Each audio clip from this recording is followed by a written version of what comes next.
العالمين وبه نستعين على أمور الدنيا والدين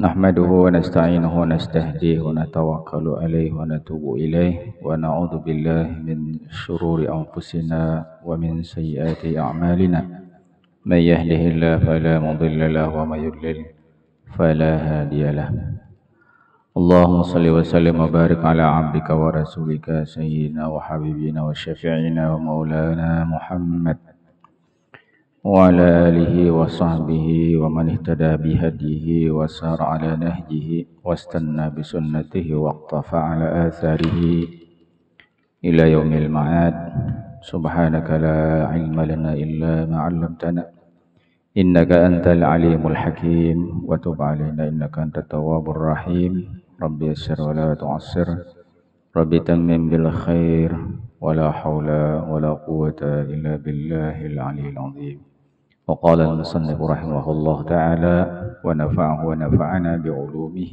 في الدارين اللهم آمين باب المحافظة على الأعمال bab memelihara amal-amal. Qala Allah Ta'ala a'udzu billahi minasyaitonir rajim. Bismillahirrahmanirrahim. Alam ya'ni lil ladzina amanu an takhsha'a qulubuhum li dzikrillah. An takhsha'a qulubuhum li dzikrillah wa ma nazala minal haqq. ولا يكونوا كالذين أوتوا الكتاب من قبل فطال عليهم الأمد فقست قلوبهم. Bab yang ke-15 di dalam kitab Riyadhus Shalihin, yaitu bab memelihara amal-amal. Memelihara amal itu adalah dengan terus-menerus melaksanakannya, itu memelihara.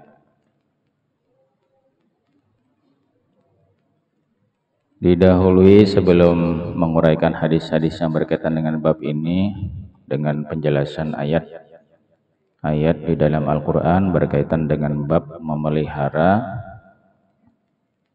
atau menjaga amal-amal. Di ayat tadi di surah Al-Hadid ayat 16 Allah berfirman yang artinya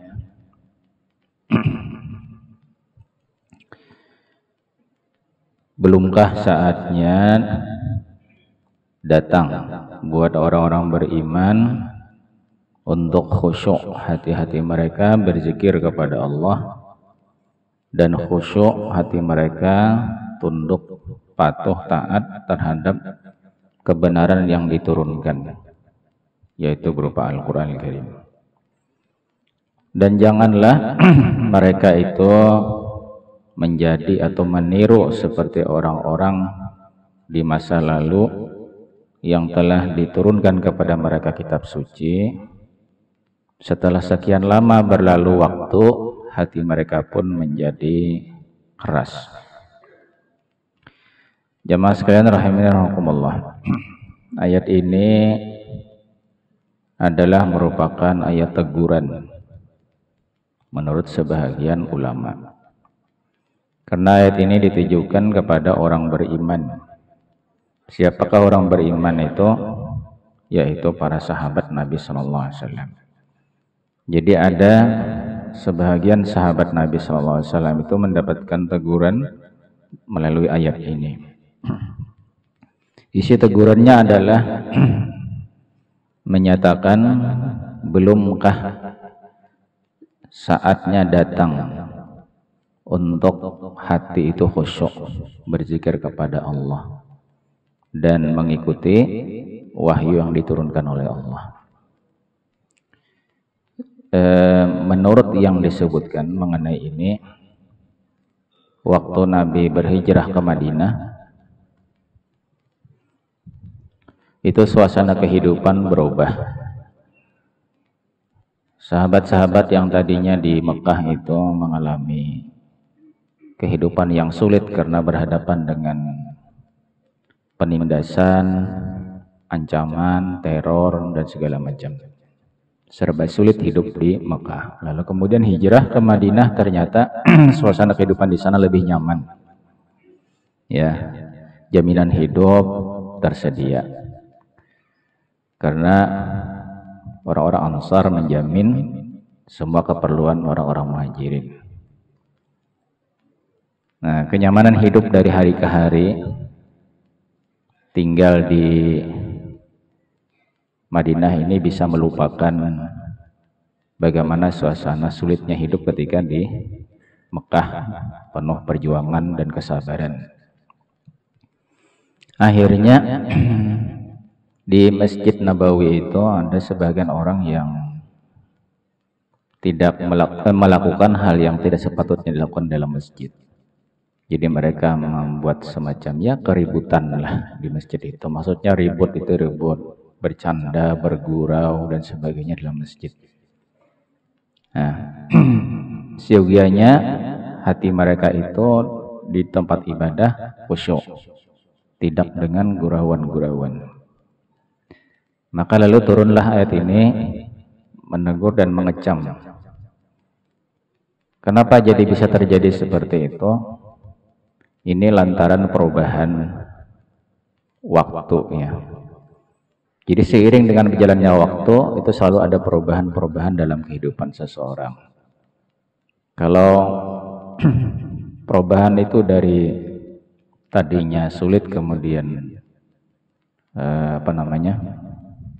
nyaman, nah itu kenyamanan hidup itu bisa membuat orang lupa. Ya, lupa. Sehingga bila sudah lupa itu hati itu sulit dikendalikan. Nah, berkaitan dengan masalah khusyuknya hati dalam beribadah, kemudian mengikuti ajaran-ajaran agama yang diturunkan Allah Subhanahu wa taala. Allah sampaikan dalam ayat tadi itu kalau jangan sampai mereka ini nanti meniru seperti orang-orang dahulu. Jadi orang-orang dahulu zaman Bani Israel itu seperti itu.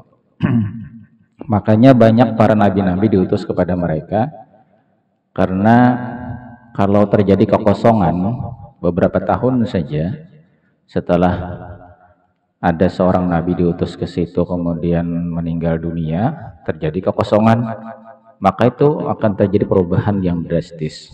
Karena perjalanan waktu itu membuat orang jadi berubah. Jadi jarak antara kekosongan itu bisa membuat orang menjadi berubah. Maka dalam hidup kita jangan ada kekosongan daripada amal ibadah. Sebab kalau ada terjadi kekosongan, maka hati kita akan berubah menjadi keras. Tadinya hati kita lunak, tetapi kemudian kita malas beribadah setelah itu, maka kemalasan yang berjalan seiring dengan berjalannya waktu itu membuat hati berubah menjadi keras. Jadi supaya kita menjaga hati itu tetap bisa khusyuk, lunak, halus, itu harus terus menerus kita jaga, kita pelihara ketaatan kita atau ibadah kita kepada Allah Subhanahu wa taala. Nah, itulah hubungannya ayat ini dengan bab memelihara amal. Bagaimana amal itu bisa terpelihara, itu nanti akan dijelaskan di dalam hadis ini. Hadis-hadis sebelumnya juga ada menyinggung hal itu. Di antaranya bahwa kalau kita menekuni amal, itu jangan juga terlalu diporsir. Karena kalau terlalu diporsir, khawatir nanti bosan, akhirnya ditinggalkan lama-kelamaan. Itu artinya bahwa tidak bisa dipelihara amalnya, kan? Gara-gara terlalu diporsir, tidak sesuai dengan kemampuan. Itu satu contoh yang sudah kita bicarakan dalam bab sebelumnya, bab yang 14 itu. Jadi itu semua ada kaitannya dengan bab yang berikutnya ini, yaitu bab memelihara keberlangsungan amal-amal itu. So kalau amal itu putus di tengah jalan, itu akan berpengaruh kepada adanya perubahan pada diri seseorang, terutama menyangkut memelihara hati. Nah, jadi orang-orang dahulu itu mengalami hal demikian. Makanya diingatkan di sini, jangan sampai terjadi atau terulang kembali seperti apa yang telah dialami oleh orang dahulu. Ya, faqala alaihimul amad faqasat qulubuhum. Ya. Berselang waktu yang lama, maka itu kemudian menimbulkan hati mereka menjadi keras, kata Allah Subhanahu wa taala. Kemudian di ayat berikutnya ada beberapa ayat yang disebutkan di sini. A'udzubillahi minasyaitonirrajim. Wa qaffayna bi'Isa ibni Maryam wa atainahu al-Injila wa ja'alna fi qulubil ladzina ittaba'uhu ra'fatan wa rahmatan wa rahbaniyatan tabtada'uha wa rahbaniyatan ibtada'uha ma katabnaha 'alaihim illa ibtigha'a ridwanillah fama ra'auha haqqa ri'ayatiha. Dan kami ikutkan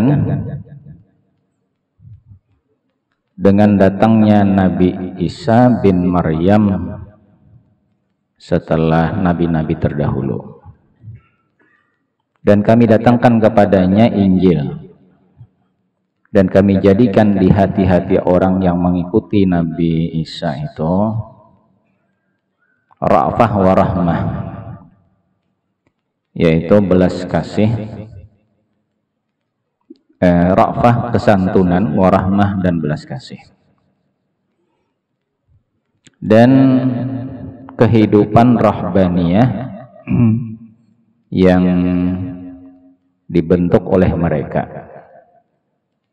dan kehidupan rahbaniyah ini kependetaan, orang menyebutnya itu ya, rahib itu pendeta. Maka katabnaha alaihim, kehidupan semacam ini tidaklah kami perintahkan kepada mereka, kecuali kalau tujuannya adalah untuk mencari keridhaan Allah Subhanahu wa taala. Maka lalu mereka tidak memeliharanya dengan pemeliharaan yang semestinya. Nah, di bagian terakhir ini yang ada hubungannya dengan bab kita ini. Jadi Allah menyampaikan dalam ayat ini, setelah Allah mengutus para nabi-nabi terdahulu, kemudian menyinggung tentang Nabi Isa alaihissalam. Di antara pengikut mereka itu ada yang sengaja membuat cara hidup yang disebut dengan rahbaniyah, kehidupan rahbaniyah. Rahbaniyah itu kalau dalam bahasa Arab asalnya rahiba. Rahiba itu takut. Jadi model kehidupan yang dibentuk dalam cara memiliki rasa takut itu adalah misalnya mereka tidak mau kawin seumur hidup. Nah, karena dia pendeta-pendeta itu tidak boleh kawin ya seumur hidup, karena dikhawatirkan kalau kawin ya bisa mengganggu ibadah mereka lah, begitu alasannya, begitu, atau apalah gitu.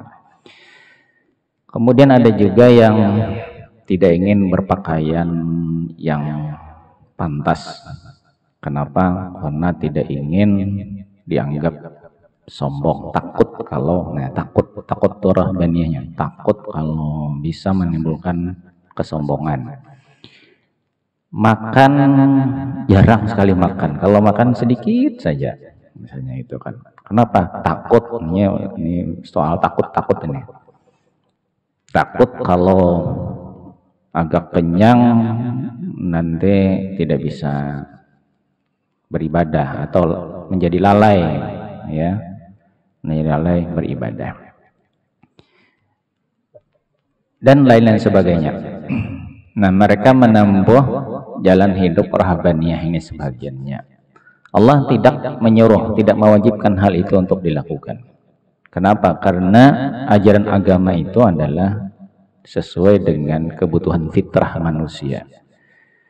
Nah, fitrah kita itu menuntut kita untuk hidup berkeluarga, kan, berpakaian yang pantas, kemudian memperhatikan kebutuhan tubuh secukupnya dan sebagainya. Itu adalah ajaran ideal Jadi sesuai dengan apa yang menjadi kebutuhan fitrah manusia. Kalau menentang fitrah manusia itu Allah tidak mengajarkan itu kepada manusia. Jadi karena itu ada dikatakan la rahbaniyata fil Islam. Tidak ada cara hidup rahbaniyah di dalam Islam. Kecuali kata Allah, kalau sebagian orang itu ada yang melakukan itu semata-mata ingin mencari ridha Allah Subhanahu wa taala. Artinya masih boleh, tetapi itu harus dijaga betul bahwa melakukan hal itu tidak ada alasan apapun kecuali hanya karena mencari ridha Allah Subhanahu wa taala. Tapi kalau kemudian itu dijadikan sebagai cara hidup yang dianggap sebagai ajaran agama, itu tidak. Karena ajaran agama yang dibawa oleh Nabi Muhammad SAW itu adalah agama yang sesuai dengan fitrah manusia. Ya, sesuai dengan fitrah manusia. Nah, selanjutnya di ujung ayat itu, ternyata mereka tidak menjaganya dengan semestinya. Ternyata kehidupan rahbaniyah yang mereka ambil itu oleh sebagian ya pengikut Nabi Isa itu tidak dilakukan secara ujar orang wah ini konsisten. Nah, karena terlalu berlebihan itu mengakibatkan itu tadi lah seperti yang singgung, bisa tertimbul kebosanan, lalu akhirnya ditinggalkan. Nah ini meninggalkan itu berbahaya. Berbahayanya di mana? Berbahayanya itu meninggalkan itu bisa dilatar belakangi oleh karena tidak senang. Kalau tidak senang kepada suatu perilaku baik ataupun ibadah atau ketaatan, ini sangat dibenci oleh Allah Subhanahu wa taala. Nah, orang masih wajar kalau meninggalkan ketaatan karena uzur. Tapi kalau tidak ada uzurnya, itu jelas tidak baik. Jelas tidak baik. Nah, itu yang harus dijaga keseimbangan itu. Nah, jadi kaitannya dengan bab memelihara ini, jangan seperti orang-orang dahulu menempuh jalan rahbaniyah yang terlampau berlebihan sehingga mengakibatkan mereka tidak bisa menjaga itu untuk seterusnya. Ya, hanya mungkin seminggu 2 minggu, bertahan sebulan 2 bulan atau setahun, setelahnya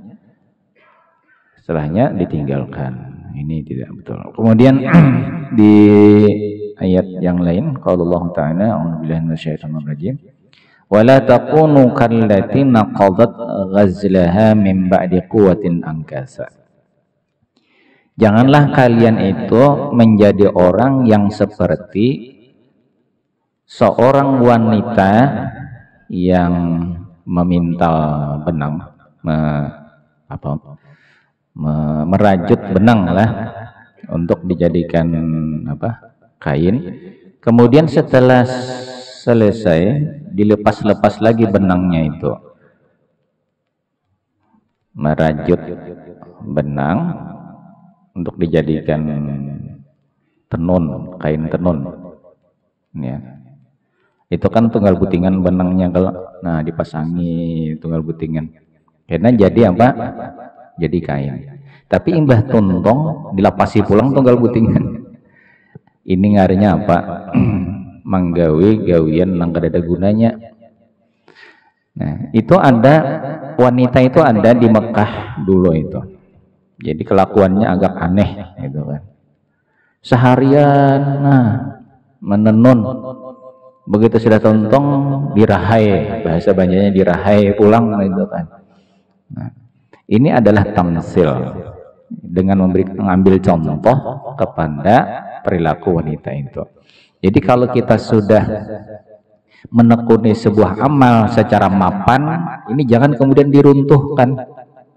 Pelihara terus, jaga terus gitu. Nah, bagaimana menjaganya? Yaitu ada kan kiat-kiatnya yang sudah disinggung beberapa bagian sebelumnya itu.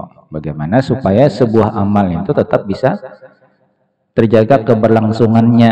Nah, ini juga yang akan dibicarakan nih. Jangan seperti tadi sudah bagus-bagus dirusak ulang. Nah, itu kalau kita basic amal dipelihara gitu. Jangan kemudian kita sia-siakan. Itu tamsilnya. Wa qala ta'ala a'udzubillahi minasyaitonir rajim wa'bud rabbaka hatta ya'tiyakal yaqin. Sembahlah Tuhanmu atau beribadahlah ya kepada Allah sampai datang kematian. Al-yaqin dalam ayat itu maknanya al-maut, sehingga datang kematian. Disebut dengan kata-kata yakin karena kematian itu sedikit pun tidak bisa diragukan. Adakah yang menolak adanya kematian? Tidak ada. Semua orang meyakini. Ya, yakin, meyakini kalau maut itu pasti datang. Jadi perintah Allah supaya kita beribadah sepanjang umur kita. Itu artinya supaya dipelihara ibadah itu dari waktu ke waktu, jangan diputus di tengah jalan. Itu makna daripada ayat ini berkaitan dengan bab memelihara keberlangsungan amal-amal kita. Adapun hadisnya diantaranya di sini yang pertama, faminha hadisu Aisyah wa kanat ahabbuddin ilaihi ma dawama sahibu alaihi wa qad sabaqa fil babi qablahu. Di antaranya hadis bersumber dari Sayyidatina Aisyah radhiyallahu anha. Di situ diambil potongan hadisnya. Ya, hadis ini sudah ada disebutkan sebelumnya di bab al-iqtisad fi ta'ah, di bab ke-14 sebelumnya itu. Ya.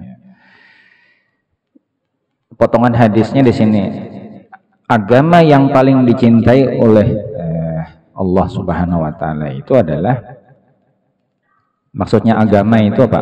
Pengamalan ajaran agama. Pengamalan ajaran agama. Yang paling dicintai di dalam mengamalkan agama itu adalah kalau orangnya terus-menerus memeliharanya, dawama alaihi. Ya, kalau pengamalan agama itu terus dipelihara, dilestarikan, tidak sewaktu-waktu dilaksanakan kemudian ditinggalkan. Nah, jadi yang terus-menerus gitu. Nah, ini sudah ada disebutkan hadis ini sebelumnya di bab terdahulu.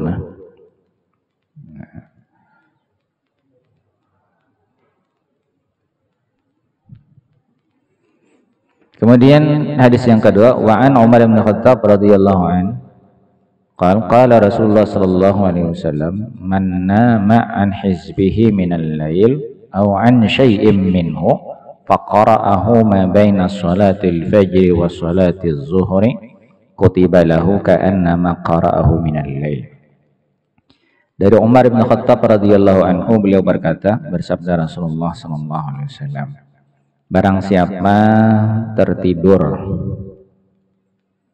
jadi dia tidur tertinggal hizibnya di suatu malam atau sebahagiannya tertinggal, maka kemudian dibacanya antara salat subuh dan salat zuhur, maka dicatatlah untuknya sama seperti dia membaca hizibnya itu di malam hari. Hadis riwayat Muslim. Nah, inilah salah satu hadis yang menyebutkan istilah ada hizibnya. Hizib itu apa? Hizib itu sebenarnya secara bahasa artinya bahagian. Jadi Quran itu memiliki hizib-hizib. Jadi pengelompokan, ya, hizib ini, hizib ini, hizib ini. Jadi kelompok-kelompok gitu kan. Dalam bahasa Arab itu kalau menyebut yang sekarang ada partai, itu hizib. Hizib itu partai. Jadi ada kelompok politik tertentu gitu kan, yang diberi label ini partai apa gitu. Itu umpamanya partai apa? Hizib. Partai partai keadilan, itu Hizbul Adalah, nah, istilahnya kalau bahasa Arab itu. Ya, jadi apa hizib itu? Hizib itu adalah bahagian. Dalam hal ini kita dikenalkan dalam hadis kalau dari dulu itu sejak zaman Nabi itu ada orang yang memiliki amaliyah namanya. Jadi amaliyah itu kita sebut sebagai hizib. Artinya yang dibaca senantiasa di waktu-waktu itu diulang. Jadi kalau misalnya sebelum tidur kita baca surah Yasin umpamanya. Nah, itu hizib kita. Yang setiap malam sebelum tidur kita baca surah Yasin. Misalnya gitu kan. Itu contoh saja. Mungkin hizibnya ada yang dalam bentuk sholat. Jadi hizib itu sama dengan wirid. Ada juga sebutan lain ratib namanya. Jadi ada wirid, ada hizib, ada ratib.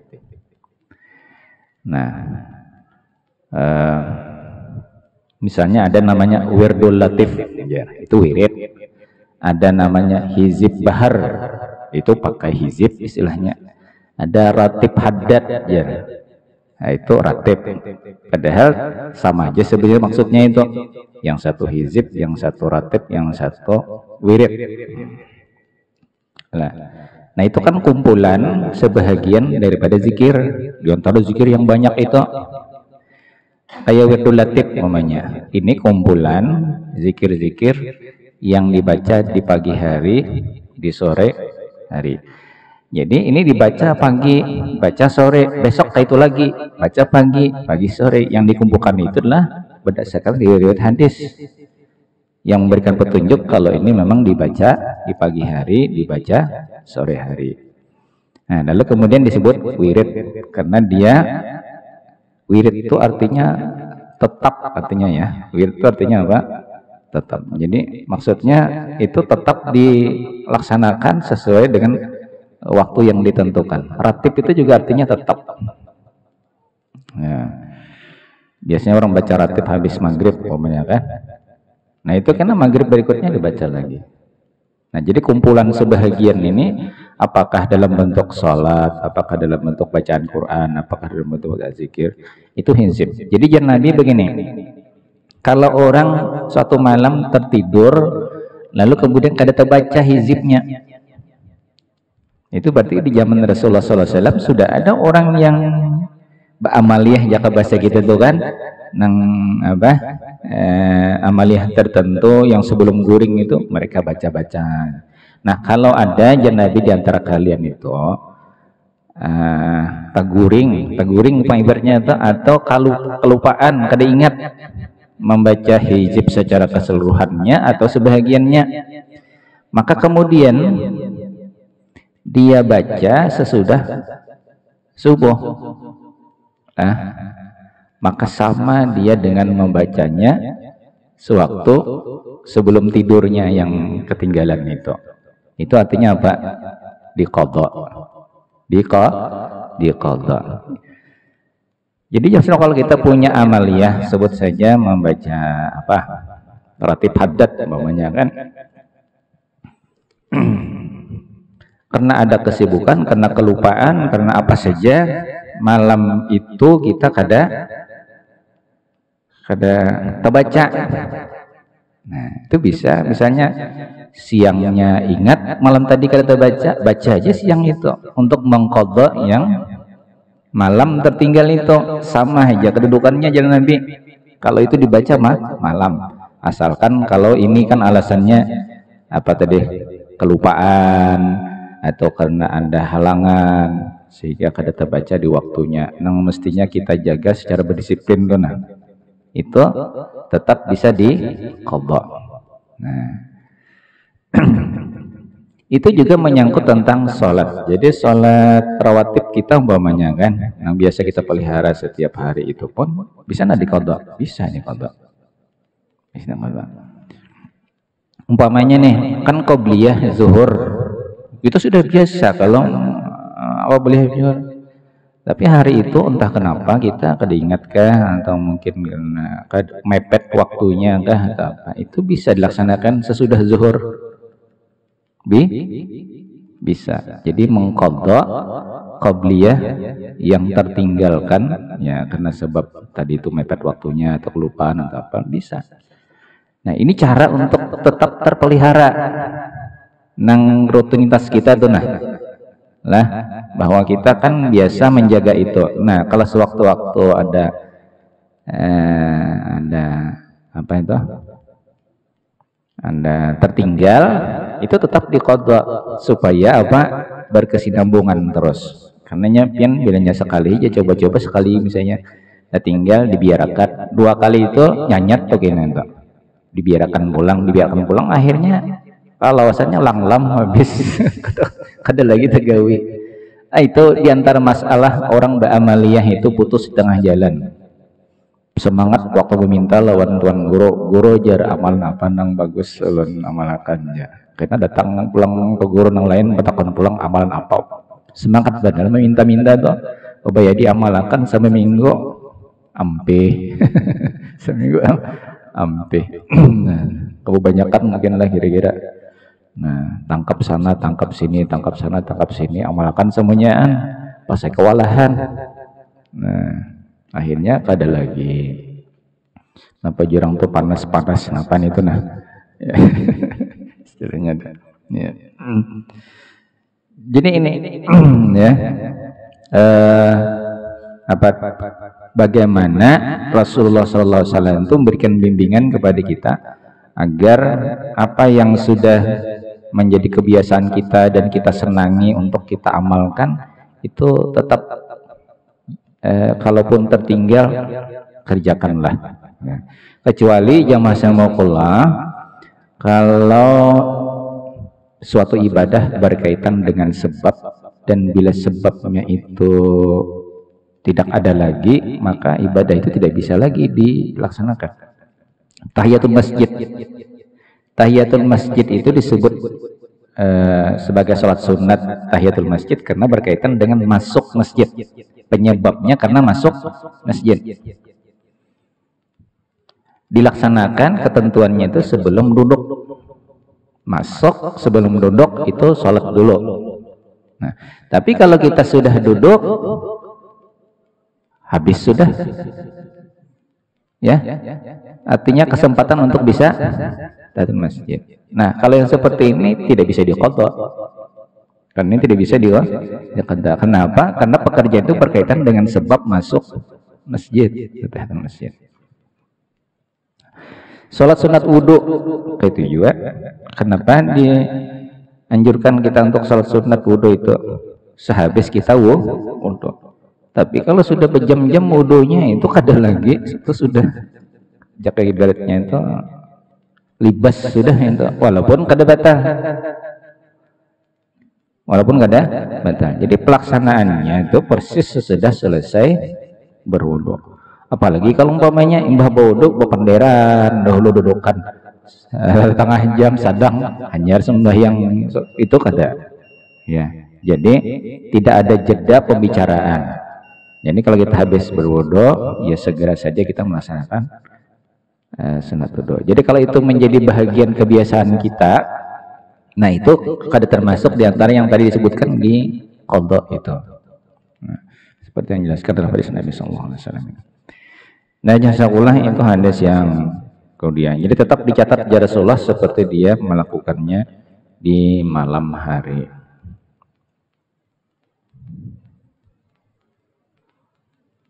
Kemudian dari Abdullah bin Amr bin Al-As radhiyallahu anhu, beliau berkata, Abdullah bin Amr bin Al-As, qala li Rasulullah SAW, ya Abdullah, la takun misla fulan kana yaqumul laila fataraka qiyamal lail.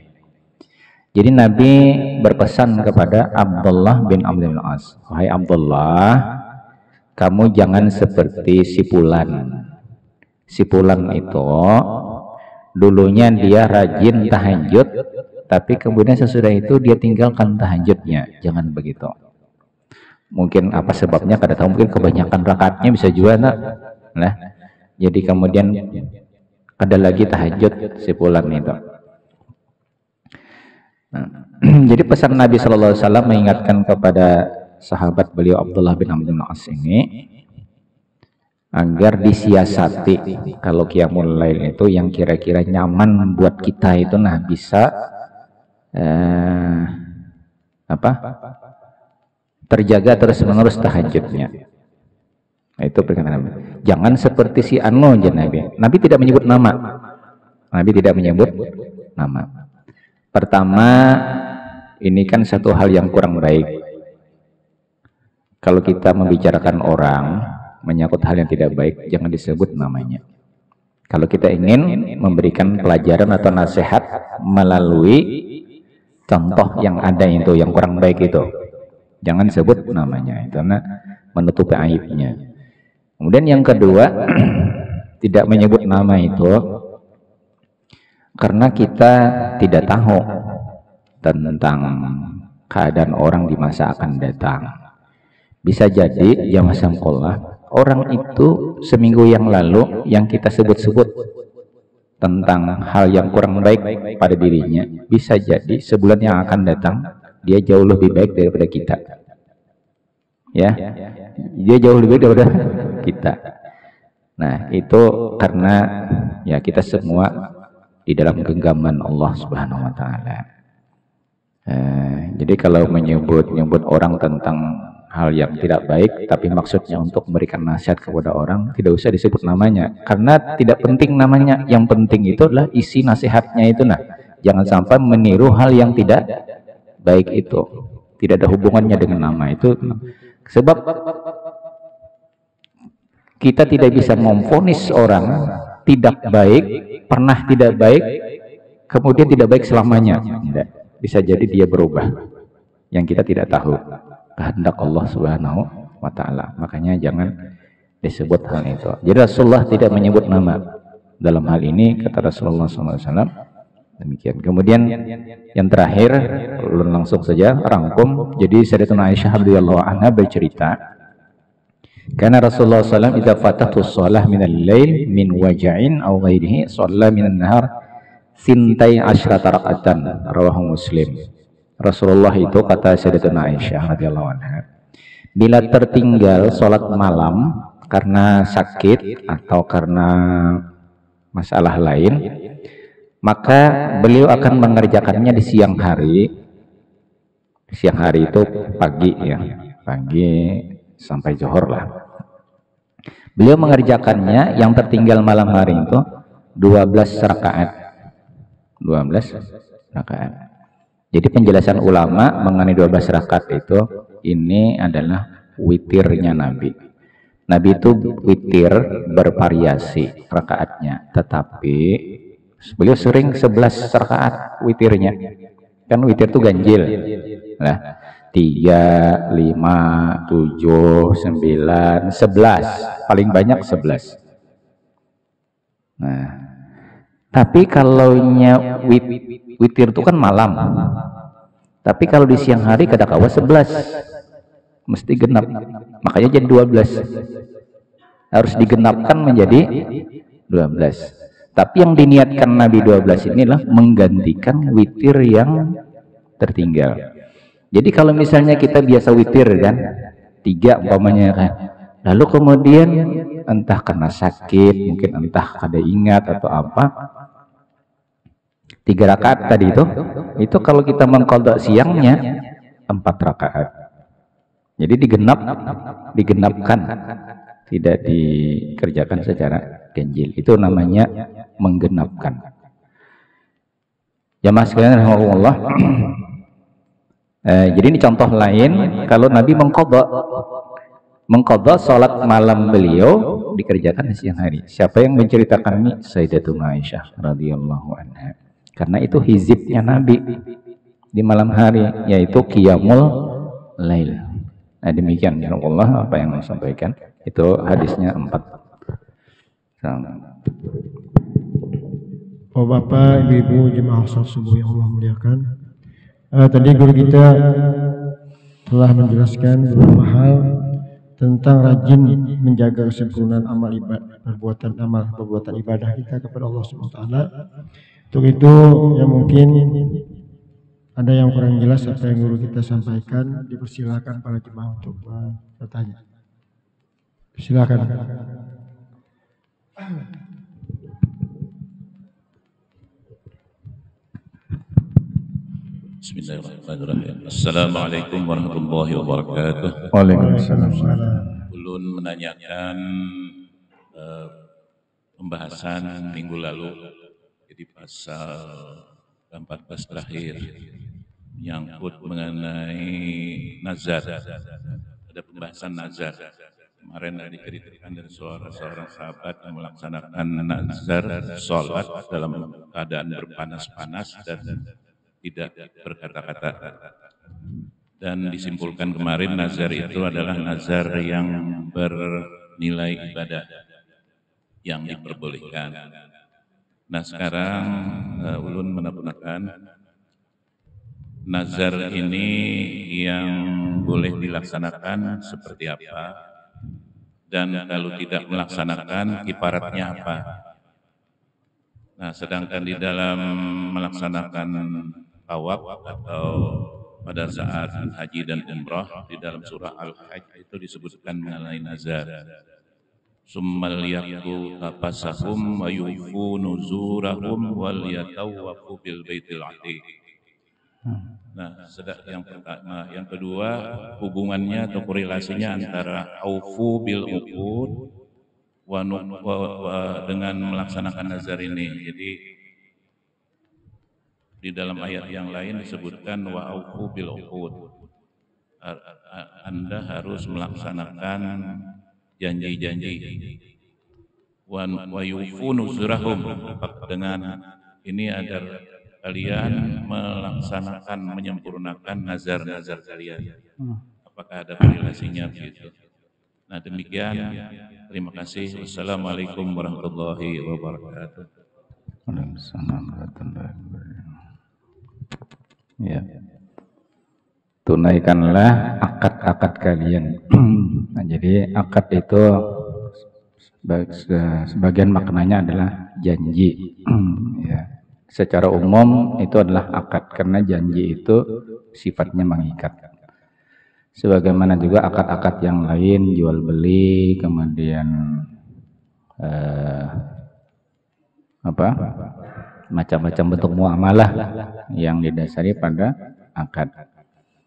Jadi Allah perintahkan supaya kita menjaga kesepakatan.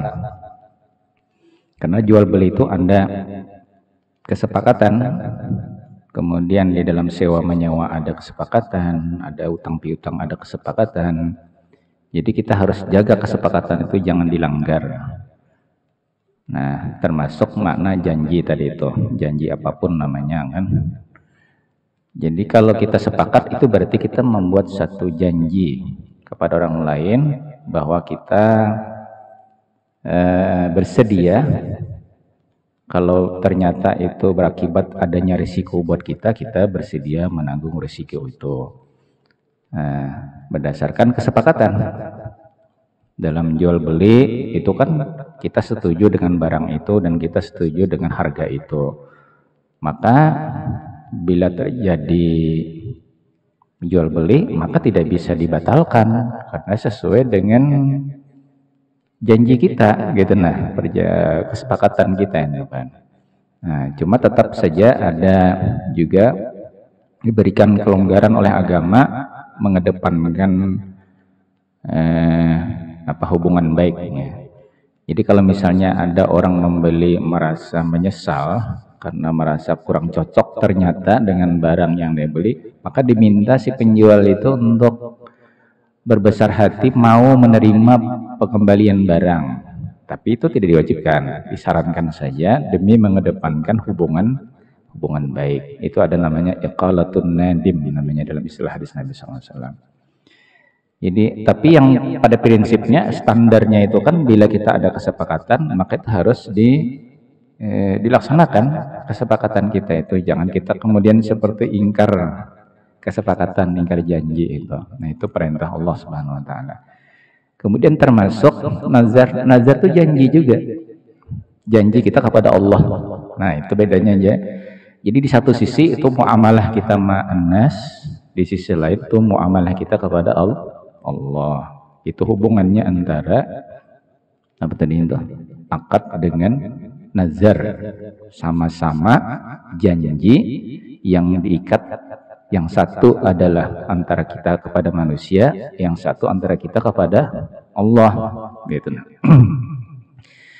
Jadi kalau kita berjanji di hadapan Allah itu, tidak bisa kita berjanji yang kurang baik, harus yang baik-baik, yang ada hubungannya dengan ubudiyah kita kepada Allah. Karena cara menjalin hubungan dengan Allah itu oleh ibadah. Salat itu adalah jalin hubungan kita kepada Allah. Yang mengikat kita sebagai hamba kepada Allah adalah salat. Puasa juga, kemudian zakat itu juga, sedekah itu juga. Maka kalau kita bernazar, maka bernazarlah yang memiliki nilai ibadah kepada Allah Subhanahu wa ta'ala. Tidak boleh orang bernazar dengan nazar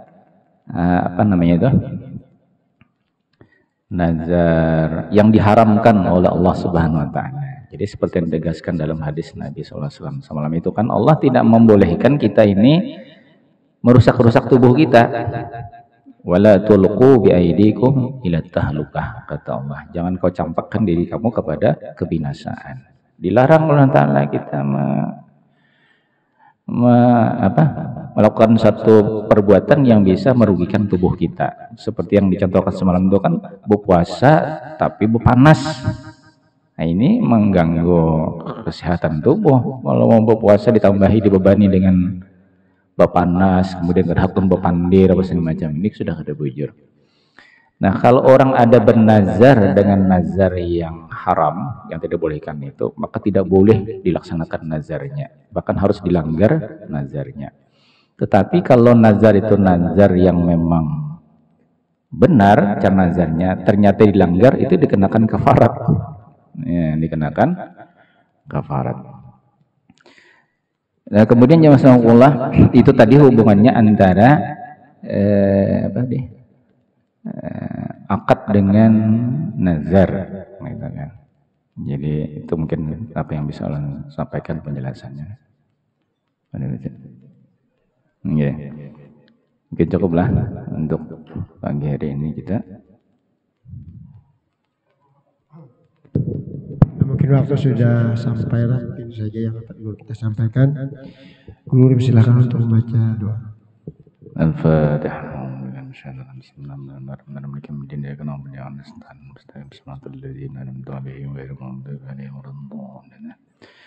Bismillahirrahmanirrahim. Alhamdulillahirabbil alamin. Allahumma shalli wa sallim wa barik ala sayyidina Muhammad wa ala alihi wa sahbihi ajma'in. Allahumma salli ilman nafi'a wa rizqan thayyiban wa rizqan salihan taqabbala.